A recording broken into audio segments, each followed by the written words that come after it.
விஜய் சாருக்கு போட்டியா ஐயா அண்ணாமலை? கேட்கவே அப்படியே கம்பீரமா இல்ல?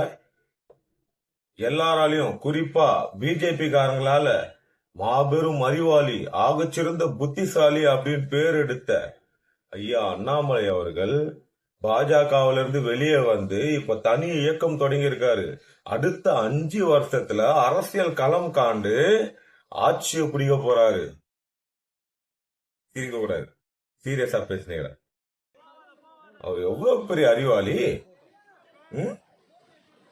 நம்ம அவரோட அறிவா அந்த அந்த அறிவுக்கு ஒரு எடுத்துக்காட்டு நான் சொல்லட்டுமா? சமீபத்துல அந்த வெள்ளம் வந்தது. அந்த வெள்ளத்துல முட்டி கீழே இருக்க தண்ணியில போட்ல போனாப்புல. எப்படி போட்ல போனாப்புல வீடியோ எடுத்து இது மக்கள் பார்த்து சிரிப்பாங்களே, கிண்டல் பண்ணுவாங்களே. அந்த அடிப்படை அறிவு கூட இல்லாத ஒரு மனுஷன் தான் ஐயா அண்ணாமலை அவர்கள். லா பேசுறாரு, நல்லா பாயிண்ட் எடுத்து பேசுறாருன்னா அதுக்குதான் படிச்சாரு, அததான் பேசுவாரு. அதுக்கு தனியாலாம் அறிவு தேவையில்லை, படிப்பு இருந்தா போதும். அந்த படிப்பு இருக்கு. அடிப்படை, மக்களோட அடிப்படை தெரியுமா?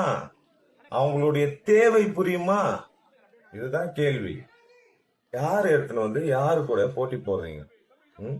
சிரிப்பா இல்ல உங்களுக்கு?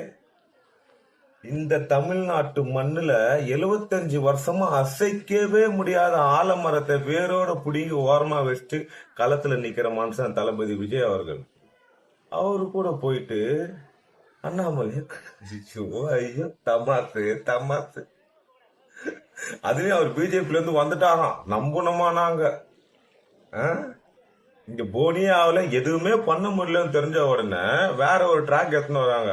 எப்படி பிஜேபிக்கு அடிப்படை RSS இயக்கமோ அந்த மாதிரி இங்க ஒரு இயக்கத்தை தொடங்கி இப்போ இல்ல அடுத்த 5 வருஷத்துல எப்ப வருவாரு? பிஜேபி எல்லாம் ஸ்ட்ராங் பண்ணின்னு இவரு இங்க ஸ்டாண்ட் ஆகி நிப்பாங்க. எங்களுக்கு தெரியும், இந்த அரசியல் எங்களுக்கு புரியும். காமெடி பண்ணாம தமிழ்நாட்டுல தளபதி சொன்னதுதான் அடுத்த 15 வருஷம் 20 வருஷத்துக்கு டிவிகே விசஸ் DMK மட்டும்தான். நீங்கெல்லாம் சீன்லயே திருச்சி ஓடுங்க. நன்றி.